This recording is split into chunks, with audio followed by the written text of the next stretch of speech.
Olá pessoal, eu sou o professor Adriano Viari e mais uma vez com meu parceiro Fernando Drummond começamos mais um episódio do Arquivo Estranho, direto da praia de Copacabana, na cidade mais bela do mundo. E mais uma vez aqui com o nosso ufólogo titular do canal, Arthur Neto. E vamos direto para a conversa, Arthur. A rede tá pipocando com vídeos sobre Varginha, a gente já conversou aqui num outro episódio, só que agora apareceu uma figura, o Birajara Rodrigues, que eu sempre tive como um dos principais ufólogos do caso Varginha.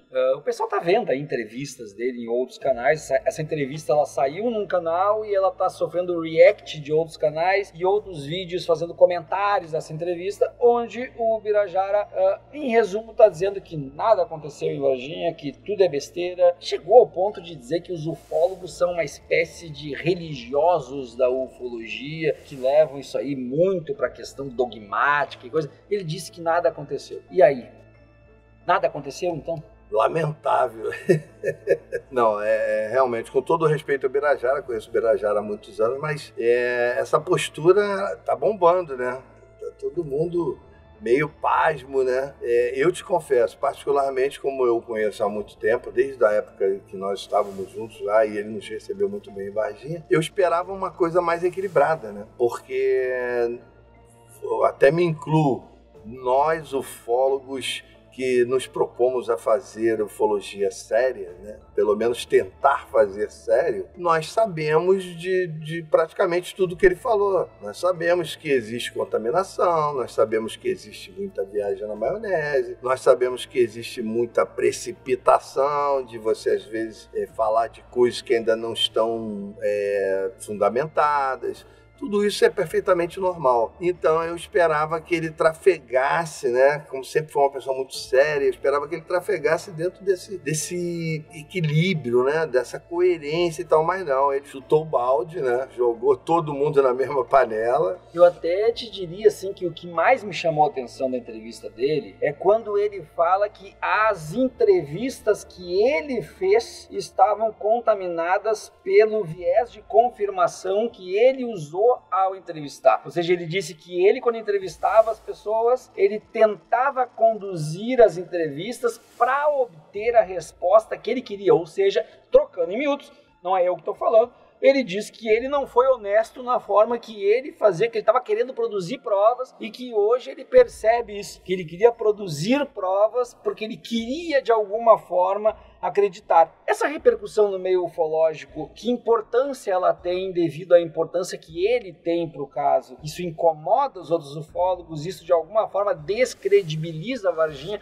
Ou Varginha é muito maior do que o Birajara? Não, eu acho o contrário. Eu acho que não descredibiliza a Varginha. Eu acho que, na minha opinião, ele ultrapassou os limites, né? Se colocou como a voz final, e isso não é uma verdade, entendeu? Existe muito mais do que isso. Eu imagino o desconforto que o Marcão deve ter sentido, porque o Marcão estava ali durante as gravações, o Marcão é o produtor do que talvez seja a maior novidade do caso Varginha nos últimos 20 e tantos anos, que é o documentário muito bem feito. Do James Fox. Do James Fox, que estourou lá fora, estourou no Brasil, em todos os lugares. Ainda vai ter muito mais repercussão esse documentário quando for lançado aqui pelas plataformas no Brasil. Então, quer dizer, eu acho que acabou sendo um fiasco, acabou dando um tiro no pé, porque quis ser a palavra final, e não é a palavra final, né? Não trouxe aquela coerência que nós esperávamos, não trouxe o equilíbrio de falar do que é bom, do que não é. É como eu vinha dizendo, todos nós já sabemos, o grande desafio do ufólogo que quer fazer a coisa séria é justamente trabalhar dentro desse viés de que sabemos o que é contaminação, o que não é bom, o que não é bem fundamentado, o que é até absurdo, porque tem muitos absurdos, mas também temos que validar o que é bom, o que é quente. Então eu particularmente enxerguei ali um ressentimento, uma coisa muito pessoal dele. Eu acho que ele está confuso, ficou esses anos todos fora da ufologia. Eu esperava uma postura mais equilibrada. Falou que ufólogos não admitem contraponto. Ufólogos admitem contraponto, sim, mas quando o contraponto é de bom senso, quando o contraponto é bem fundamentado. Falou de religião, esse troço mais clichê, você dizer que ufologia beira a religião. Beira a religião para os fanáticos, os despreparados, os incautos. Ou para quem está aí na ufologia há tantos anos e tenta fazer sério e tenta enxergar de maneira coerente, não tem essa história. Então, quer dizer, eu acho que foi infeliz em colocar todo mundo na mesma panela, entendeu? Subiu num pedestal da voz principal, faltou humildade, tem que ser. Nós temos que ter humildade para evoluir no conhecimento. Então quer dizer que General... e pior que resvalou na ufologia como um todo. Porque quando você descredibiliza e quando você desqualifica o fato ufológico, por minimamente fundamentado que ele seja, quando você desqualifica o fato, um caso como o Varginha, por exemplo, você está desqualificando quase toda a ufologia. Então quer dizer que Dona Irene Gran... Grande Dona Irene. Era grande Dona Irene. Dona Irene Gran, que para quem não sabe, é a grande matriarca da ufologia, pioneira, que pesquisa UFOs desde a década de 40, 50. Ao lado dela nós tínhamos General Uchoa. General Uchoa, reitor da PUC, professor da Escola Superior de Guerra, parapsicólogo de verdade. Ele se diz parapsicólogo na entrevista. General Uchoa era parapsicólogo já pioneiro no início de toda essa ciência, vamos dizer assim. Então quer dizer que essa gente toda não vale absolutamente nada. Essa gente toda era um bando de fanáticos que vão atrás de histórias de disco voador. E ele, como advogado, descredibilizou os testemunhos. Como se no direito uma pessoa pode ir para a cadeia ou não, dependendo de um testemunho? Então, onde é que está a valorização do testemunho humano, da percepção pessoal? Então, quer dizer, ficaríamos aqui apontando vários... Mas tudo isso está resumido em uma palavra. Faltou coerência. Faltou equilíbrio de dar a César o que é de César. A ufologia está aí há mais de 70 anos, podemos dizer mais de 80 anos, e muita gente, tanto no Brasil como fora do Brasil, validou seriamente, bem fundamentado, alguns episódios relacionados à ufologia. Temos que ser honestos, em nada na vida você tem 100% validado absolutamente. Então a ufologia está enquadrada nisso também. Mas hoje nós temos aí vários aspectos publicitários, através das mídias sociais, nós temos vários aspectos, vamos dizer assim, comerciais, que colaboram por um lado, porque divulgam, mas ao mesmo tempo contaminam. Tem muitos fanáticos, sempre vai ter, em todas as profissões, tem gente que faz bem feito, tem gente que não faz. Então, quer dizer, eu acho que só faltou isso. Eu acho que acabou tirando a credibilidade da própria opinião dele. Era o que eu ia dizer agora, exatamente agora. Drummond, tem gente que não se inscreveu ainda no canal, né, Drummond? Gente, vamos lá, se inscreva. Agora também a gente tem a opção de se tornar membro. São 5, não é isso? 5 categorias. 5 categorias.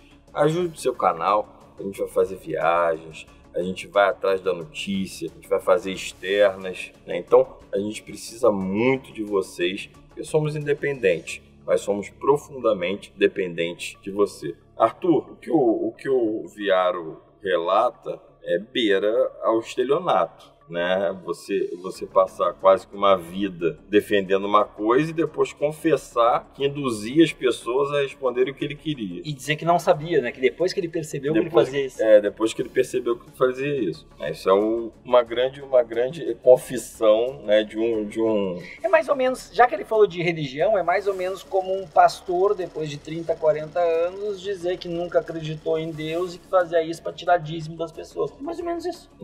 Confessou sua própria culpa.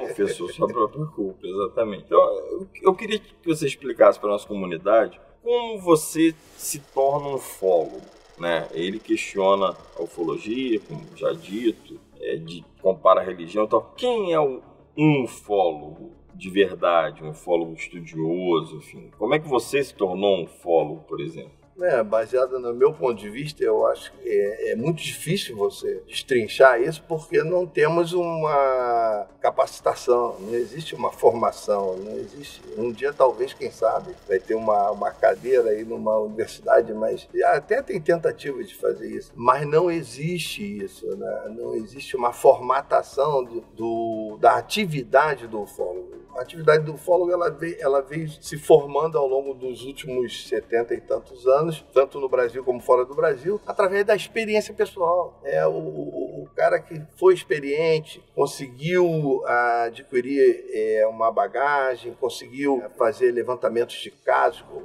montou um acervo de casos investigados, conseguiu traçar parâmetros comparativos e assim vai.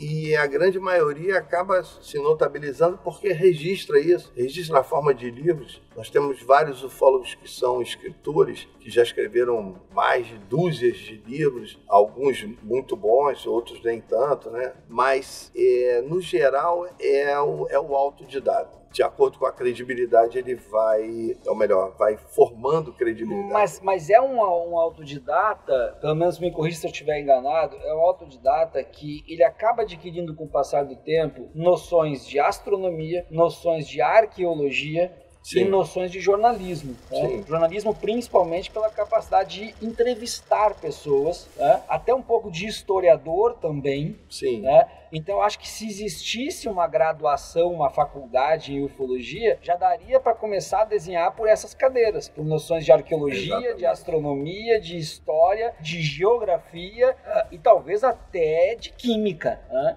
Talvez até de química, porque os pedaços, os destroços que tu tem que testar isso para ver qual é a formação deles, não é? Então, a ufologia, embora ela não seja organizada, ela dialoga, ela com várias disciplinas, com várias ciências. Várias ciências, né? Exatamente. Com várias ciências. Olha só, gente, o que eu vou falar agora não é a opinião do Arthur, não é a opinião do Drummond, é eu que tô falando, tá? Eu que tô falando. E até espero que isso chegue ao Birajara de alguma forma. Eu queria saber o seguinte, talvez o Arthur tenha a opinião dele até... Inclusive, abrir o canal pro Birajara, claro, se quiser vir aqui ótimo, responder. Com certeza. O Arthur, a gente faz um debate.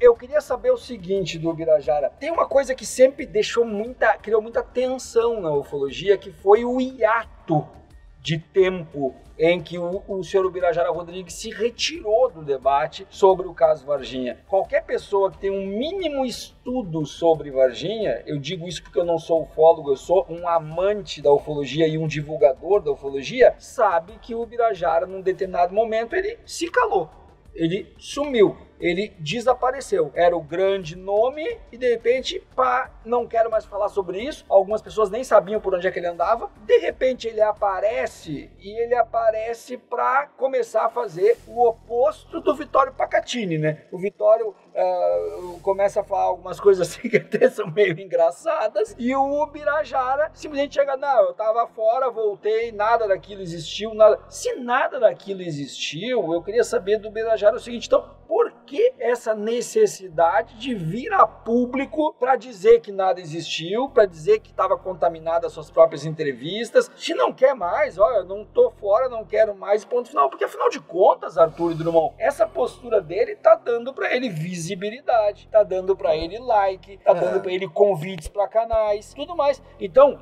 eu acho, posso estar sendo injusto, que de certa forma o Birajara tá ainda aproveitando esse cenário dele de desconversar para daqui a pouco ganhar algum tipo de repercussão do outro lado, do pessoal que nega a ufologia, do pessoal que é contra a ufologia. Não é bonito, cara. Não é bonito tu fazer de uma maneira ou de outra, tá em busca das mesmas coisas. Visualização. Claro. Tá angariando seguidores pro canal do outro que entrevistou, que também, na minha opinião, como é que se diz, é um ufólogo frustrado. Sim. Entendeu? Porque qual o nome do outro? É o João Marcelo. João Marcelo. Porque ali tem uma boa dose de frustração, entendeu? De ambos.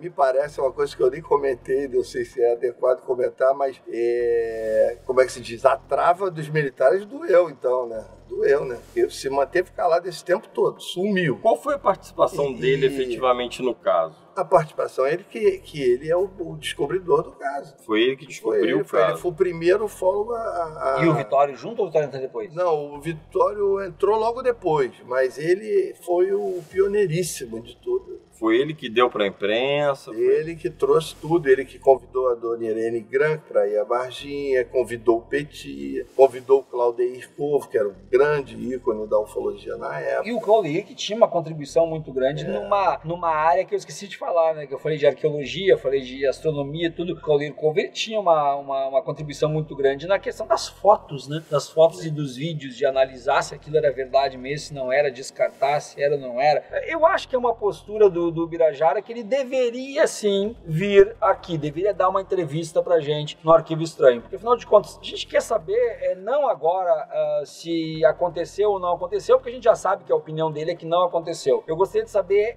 o porquê dessa postura. Mas é pessoal. Ali, não sei se deu para perceber, me pareceu uma boa dose de ressentimento, de frustração, de falta de convicção, porque para você seguir vamos dizer assim, na seara de uma investigação como é a ufologia e pelo menos, vamos dizer assim, desbravar tudo que não é bom e tentar fazer alguma coisa séria, você tem que estar muito convicto. Você tem que ter muita firmeza de opinião, apesar de todas as contradições, apesar de todas as coisas que não podem ser provadas, apesar de toda a contaminação, repito, toda a contaminação que existe, você tem que ter muita convicção para continuar nessa seara de investigar de verdade. Não é essa investigação só publicitária. A publicidade faz parte, mas você seguir pelas suas convicções, entendeu? Então ali é bem pessoal. O problema é que deu uma opinião generalizada e jogou todo mundo no mesmo balaio. Ele foi o descobridor do caso Varginha. Foi o descobridor. Isso seria uma bomba nuclear caindo no caso Varginha. Exatamente. Né? E aí eu te pergunto... Ou seja, o cara que não sabe, ou sabe pouco, ou não sabe nada sobre o caso, vai dizer, porra, tá vendo? Não aconteceu nada. Entendeu? Então quer dizer que toda a movimentação militar, tudo que foi investigado, instituições e o psicólogo que botou o diploma dele sobre o júdice, se elas estão mentindo, eu jogo fora. Ou seja, jogou todo mundo no mesmo balaio, uma baita falta de respeito, uma falta de cuidado com a colocar as coisas exatamente onde elas têm que estar. Tudo bem, opinião, bato palma, não se sente à vontade para dizer que o caso é 100% absoluto, ok. E isso vai de encontro ao que ele dizia. Porque antes era ele falava, mais ou menos? Não, era o grande defensor. Não existia, como é que se diz? Dúvidas e não existia... Era um caso muito bem fundamentado. Mas eu quero te fazer uma pergunta aqui, olhando para a câmera, tá? De uma forma organizada, de uma forma educada, porque não tem como ser diferente, de uma forma respeitosa, tu toparia debater com o Birajara aqui nesse estúdio, com o Drummond fazendo a mediação, um aqui, outro lá e o Drummond aqui? Com toda tranquilidade. Tu toparia mediar isso aí? Claro, tranquilamente. Já mediou né, tantos debates, muito mais acalorados. É o grande... Quando há coerência, quando há equilíbrio, quando você respeita a opinião do detrator, tudo isso... você pode ir aonde você quiser. Você pode promover o debate que for, como nós estamos fazendo aqui. Nós estamos debatendo porque ele colocou todos nós na mesma panela. Por isso eu estou muito à vontade de dar a minha opinião também. Opinião todo mundo tem, meu amigo. E por que a classe dos ufólogos é tão desunida, Arthur? É ego?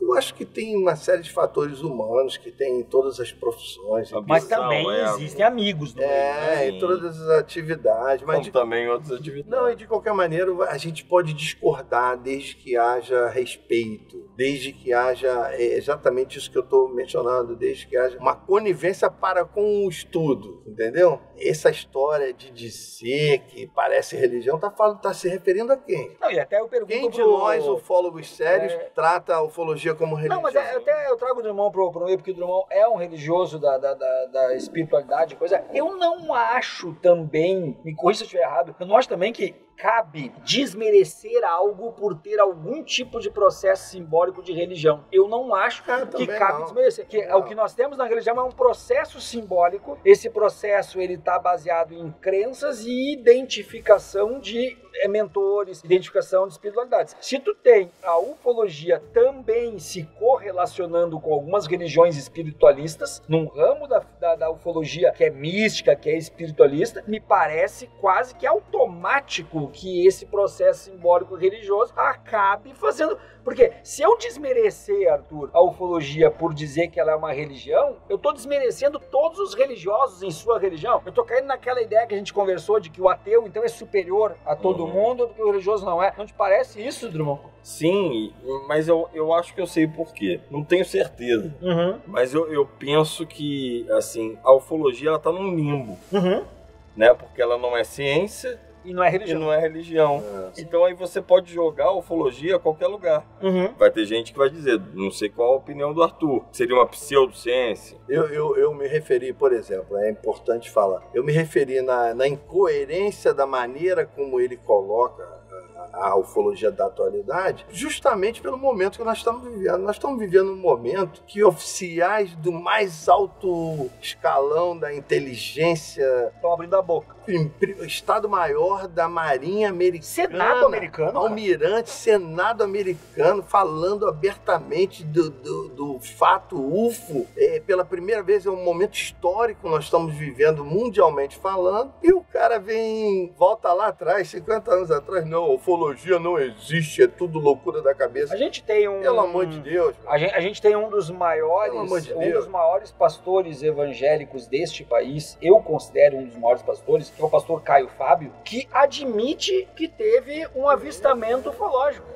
Que admite, um pastor evangélico que admite que teve um avistamento. Já temos personalidades do Vaticano admitindo a existência de vida em outro planeta. Então, por que eu acho que não é desmerecer a questão da religião? Porque eu tenho uma crença na ufologia. Eu acredito em vida em outro planeta. Eu tenho uma crença. Não, e mesmo essas autoridades reconhecem, porque o ufólogo inteligente, vamos dizer assim, o ufólogo mesmo, que trata do assunto já há longos anos, poderíamos citar vários nomes aqui, que não devem estar muito satisfeitos com essa história, todos eles já entendem o imponderável e tudo que é subjetivo, que a ufologia ela já nasceu subjetiva, ela já nasceu dentro de uma possibilidade remotíssima, já está implícito, cara. Já está implícito no fato, você não precisa ficar explicando isso para ninguém. Todo ufólogo sério já sabe disso, já sabe que tem uma boa dose de intuição, de metafísica, de percepções extraordinárias, extrasensoriais, ou sobrenaturais até, que poderíamos dizer. Os próprios americanos, as maiores autoridades que mexem com esse assunto, reconhecem esse caráter subjetivo da ufologia. Então não precisa tratar isso de uma maneira como se estivesse trazendo uma novidade. Não tem nenhuma novidade. Olha só, pessoal, eu queria reforçar para seguirem, para curtirem, para compartilharem, para comentarem. A gente está achando o máximo a quantidade de comentários que o nosso canal tem, é muita coisa. Eu já agradeço para vocês, mas continue comentando. Lembrem que vocês podem fazer perguntas diretas para o Arthur, que nós temos o quadro Arthur Responde, então é só alimentar aí e tornem-se membro do canal também. Arthur, falando um pouquinho de literatura especializada, literatura específica, nós temos algum livro bom sobre Varginha? Se por acaso o pessoal quiser, eu quero entender mais de Varginha, eu quero ler sobre Varginha, por onde é que eu começo a ler? Contraditoriamente, o melhor livro é o livro do próprio Birajara. Meu pai do céu. Que hoje nega tudo, ou nega a grande maioria dos fatos. Mas é um livro excelente, é a base do caso, ou seja, a base do caso até então, né, porque é sempre bom lembrar, toda a investigação ufológica é um grande quebra-cabeça. O caso Varginha é a melhor representação desse quebra-cabeça. Tem muitas partes validadas, outras duvidosas e outras ainda a validar. Então, o Birajara ele fez isso com maestria. Qual o nome do livro? O nome do livro, se eu não me engano, é o o caso Varginha. Mas tem um livro que é o Incidente Varginha, tem? Esse, se eu não me engano, é o anterior, que é do Vittorio Pacatini. Vittorio Pacatini. Então, o melhor livro que nós temos foi na minha opinião, foi escrito por um ufólogo que hoje nega tudo o que aconteceu na ufologia. Ô Birajara, tu vai ter que vir aqui, o Birajara, participar desse debate. Tu vai ter que vir aqui ser interrogado e tu vai ter que vir aqui... Sabatinado. E tu vai ter que vir aqui pra me dizer o que tu pensa hoje quando tu olha o teu livro na estante ali. Então, já jogaste fora os livros? Ou é pra esquecer o que ele escreveu? Ou é pra esquecer tudo o que ele escreveu também, porque não tem muita lógica. Não que uma pessoa não possa mudar de opinião durante a vida, mas então eu dou uma dica pro Birajara, né? Escreve outro livro dizendo eu estava errado, né?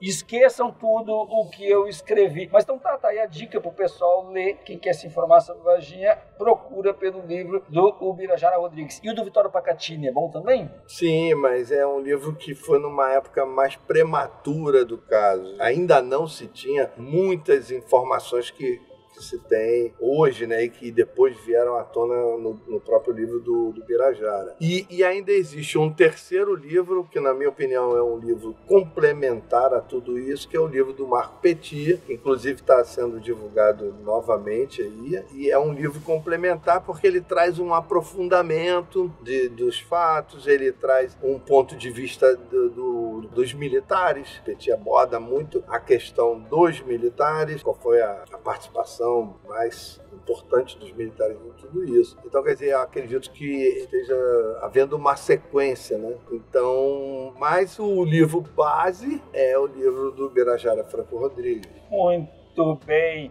Nós vamos mudar a pauta agora, parar por aqui com Varginha, porque tem coisa muito importante ainda para falar. A mulher da Ilha do Meio. Eu já ouvi tanto sobre isso, mas tanto, e gente dizendo que é verdade, dizendo que não é verdade. Resume pra gente o caso, assim, sinteticamente.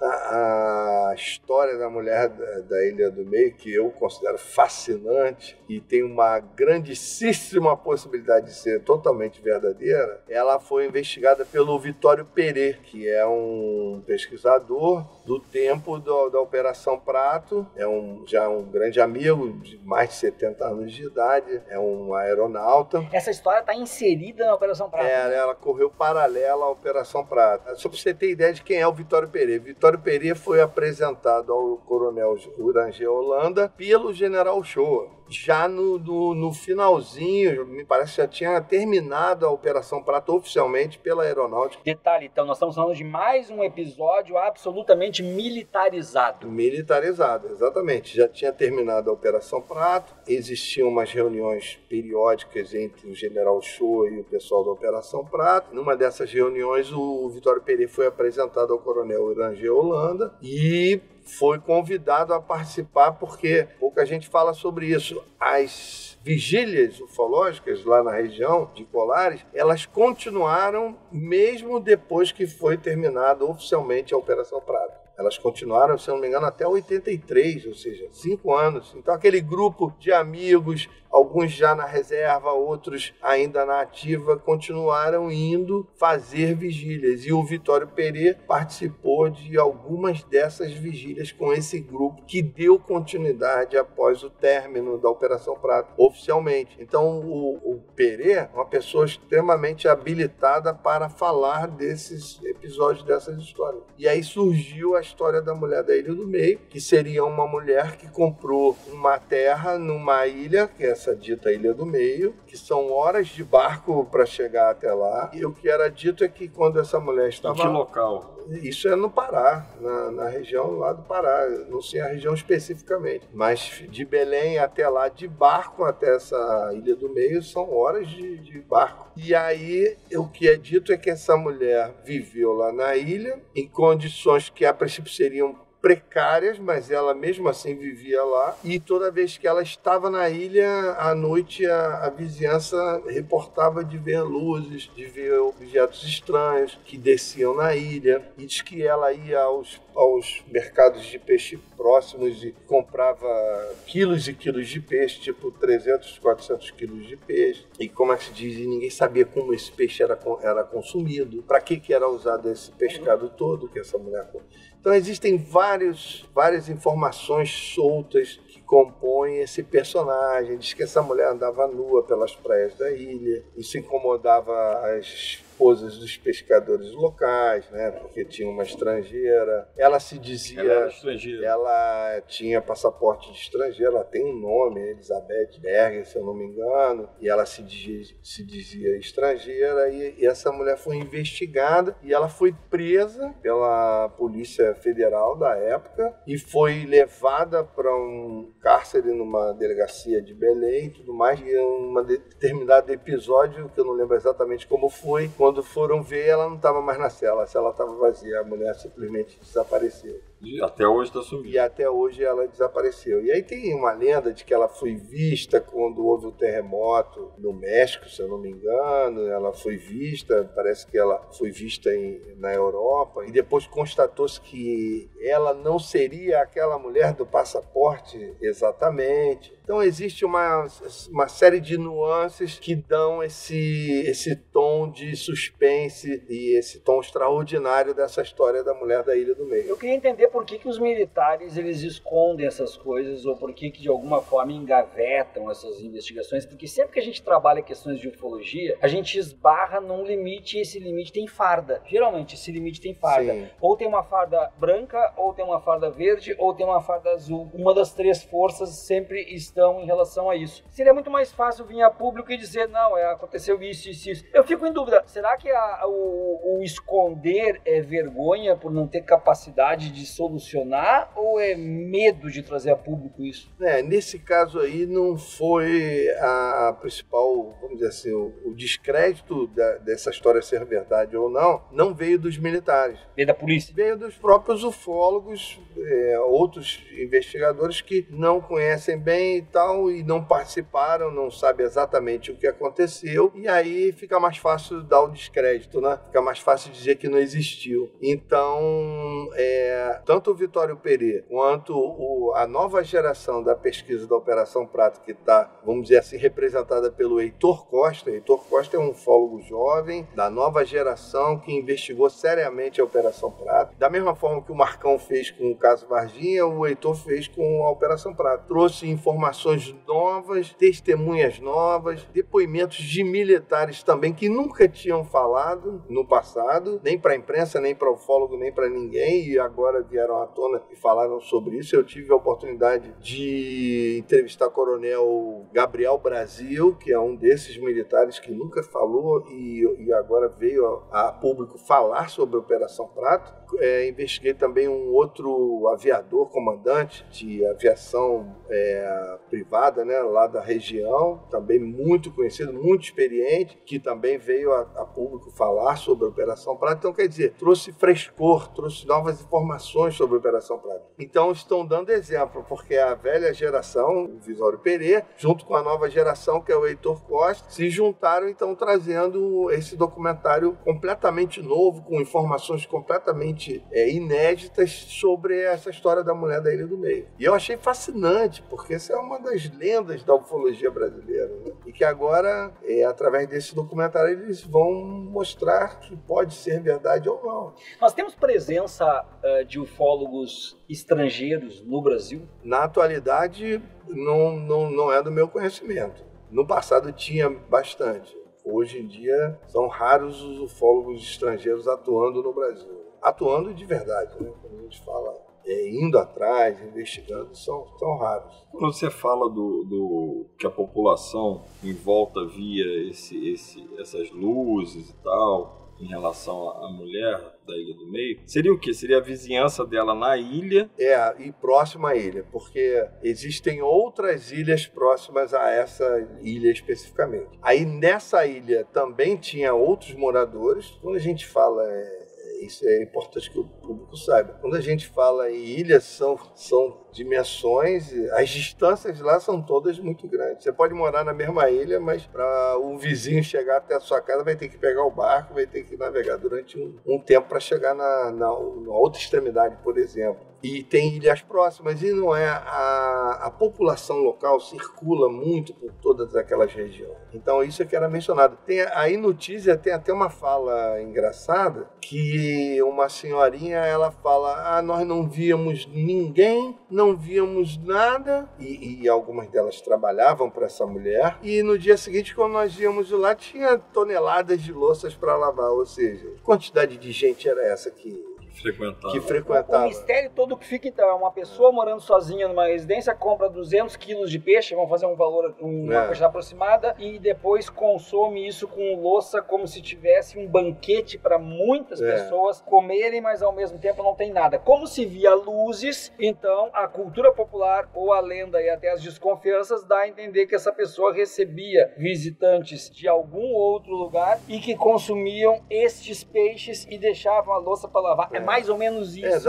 Esse é um componente dessa história. Agora, existe também testemunhos de pessoas que viram ela acompanhada de pessoas bem diferentes na região. Pessoas que tinham aparência... Ela mesma tinha uma aparência diferente dos nativos, né? Exatamente. Ela tinha uma aparência de nórdica, dinamarquesa, sueca. Exatamente. Né? E ela era, volta e meia, ela era vista na presença de pessoas também diferentes, com aparência diferente. E não existe uma tipologia alienígena que são os nórdicos? Existe. É um dos tipos classificados. E isso, inclusive, seria uma das razões que teria chamado a atenção das autoridades policiais. Porque aí já entra logo outras possibilidades. Será que é tráfico? Será que é armamento? Será que é algum tipo... Foragido? Algum tipo de crime que está sendo cometido? Gente estrangeira perambulando fortuitamente em regiões muito inóspitas e tal. Então isso é que chamou e aí essa pessoa virou alvo dessa investigação. E tem algum documento dessa investigação dela? Não sei se existem documentos, mas existem registros. Na polícia, né? Inclusive do próprio Uranger Holanda, que foi quem parece que deu a primeira informação de que essa pessoa estaria sendo... Ela era casada com alguém do Brasil? Não. Ela sozinha. Carreira solo. Evidentemente que existem os depoimentos registrados, que uma pessoa que é presa presta depoimentos e está registrado. Esses documentos já foram avaliados também por outros ufólogos. É um mistério. Acima de tudo, é um mistério que nós temos que habita o campo da ufologia e também o campo dos próprios mistérios em si, das próprias lendas, etc, etc. O que eu não concordo, Arthur, é que haja o descrédito em razão simplesmente ou de não gostar do caso, ou porque não conseguiu pesquisar. Não tem informações. Mais a fundo. É evidente que ninguém vai bater o martelo. Era uma alienígena nórdica que veio para cá. Não. Agora, descredibilizar quem está trazendo esse caso à tona, ainda bem que tem agora um documentário sendo feito para que as pessoas possam tirar suas próprias conclusões. Inclusive, existiu um primeiro ensaio de um documentário bem mais artesanal, vamos dizer assim, bem mais tosco, mas muito bem feito, que me fascina bastante. E esse primeiro documentário ele foi suprimido na época por causa de direitos autorais, porque a pessoa que editou colocou uma música de Roberto Carlos, e aí quando foi para divulgação foi vedado a publicidade desse documentário. Era um DVD. Se eu não me engano, eu tenho esse DVD. Se eu tiver, eu passo para vocês. Agora, tem muita gente que descredibiliza, como disse o Viaro, né? Descredibiliza quem são e por quê. Não, às vezes, nesse caso especial, por exemplo, jornalistas lá da região da época, que dizem que investigaram e não encontraram nada, atestam que seria uma história inventada. Apesar dela existir, da mulher existir, apesar da mulher ter sido presa, apesar de terem havido diligências e tudo mais. E os próprios ufólogos também, às vezes não tem informação, aí tá vendo o outro companheiro que tá levantando uma coisa que ele considera que não tem crédito, aí vai lá e mete o pau e descredibiliza porque o outro que está fazendo. Como a gente sabe, essa história da mulher da Ilha do Meio, ela habita uma história macro. Ela é um pequeno episódio que segue paralelo com um episódio maior que é a Operação Prato. Seria o apêndice da Operação É o apêndice da Operação Prato. A Operação Prato, que nós vamos trabalhar aqui em outro momento, de uma forma um pouco mais aprofundada, ela tem para mim, e eu quero trazer essa questão agora, Arthur, um episódio que... Eram 2 episódios que são marcantes. Primeiro,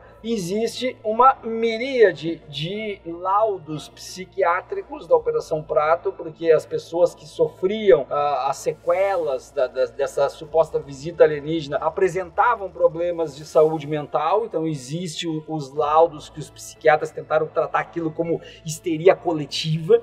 Né? E nós temos também o principal responsável que morreu, que se matou depois de muito tempo. Sim, né? sim. Se mata.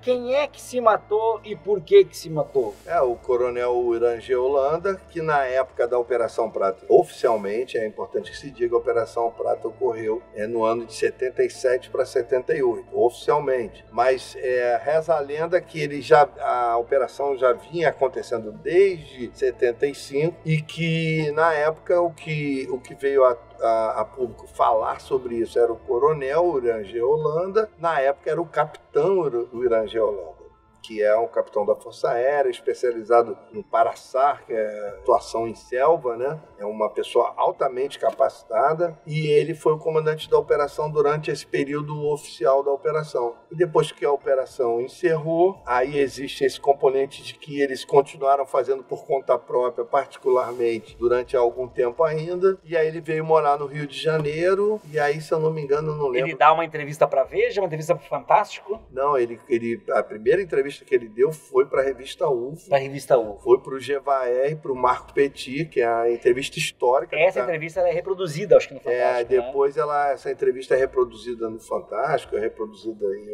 outros meios de comunicação. 2 meses após, inclusive eu tenho um vídeo da única palestra em auditório fechado, onde ele fala sobre tudo isso, o coronel Irangê Holanda, que foi aqui no Rio de Janeiro, que foi uma palestra organizada pelo Marcos Petit, um filme gravado, um vídeo gravado também pelo Marco Petit e pelo Alexandre Bonfim, e na época foram feitas cópias, e essas cópias atravessaram os anos, e agora, ano passado, o Petit, numa tentativa desesperada de conseguir uma cópia dessas, porque a dele mofou, a do outro mofou, as pessoas desapareceram com as cópias, e quem tinha a única cópia, completamente intacta? Eu. E aí eu consegui achar, até filmei isso, eu achando a cópia, na hora que eu abri a caixa cheia de... Eu tenho uma caixa enorme, cheia de VHS, de ufologia, e achei, e a fita estava intacta, limpíssima, não mofou, graças a Deus. E aí nós transformamos em MP4 e presenteamos o Petit, e o Petit divulgou isso largamente. Eu me dou o direito do benefício da dúvida quando eu falo do suicídio do Irangê. Porque, embora muitas pessoas já conversaram comigo e disseram, não, ele se suicidou porque ele já vinha sofrendo de depressão, etc, etc. Beleza. Mas por que eu me dou o benefício da dúvida? Nós estamos falando de uma operação que foi investigada pela Força Aérea, né? Força Aérea. Uma investigação que o Irangê estava à frente, que de repente, de uma hora para outra, chamam ele e dizem, não queremos mais nada. Ele continua por conta própria, depois de muitos anos ele dá uma entrevista e um pouco tempo depois dessa entrevista ele se suicida. Né? Então, se não querem o benefício da dúvida, se querem que todo mundo saiba que não, ele se suicidou porque estava em depressão, por que as Forças Armadas não chegam e abrem o jogo definitivamente sobre a Operação Prato? Eu acho que indiretamente isso aconteceu, porque a Operação Prato, os arquivos em sua maioria estão disponíveis no Arquivo Nacional. Você entra lá no site do Arquivo Nacional, documentos da Força Aérea, Operação Prato, está tudo lá. Os croquis, fotos, está tudo lá. O santo grau da Operação Prato é que não está, que são os vídeos. Nunca se teve acesso aos vídeos da Operação Prato. Acredito que existe uma lenda que diz que nem estariam no Brasil mais, que já teriam sido... Sim, mas assim, está tudo resolvido, mas então o discurso... Não, indiretamente foi liberada a documentação. Foi liberado, mas o discurso é aquilo ali, então, a versão oficial era histeria coletiva da galera. Fizeram de tudo para que não fosse divulgado o que estava acontecendo na época. Inclusive a médica, a doutora Velaide Cecim, que era quem atendia os pacientes lá no posto de Colares e tudo mais, atendeu dúzias de pessoas, ela se retirou completamente da cena, né? Hoje em dia ela não fala mais, nem dá entrevista. Eu já procurei, eu tenho o telefone dela e tudo, já procurei para tentar entrevistá-la, ela não dá entrevista.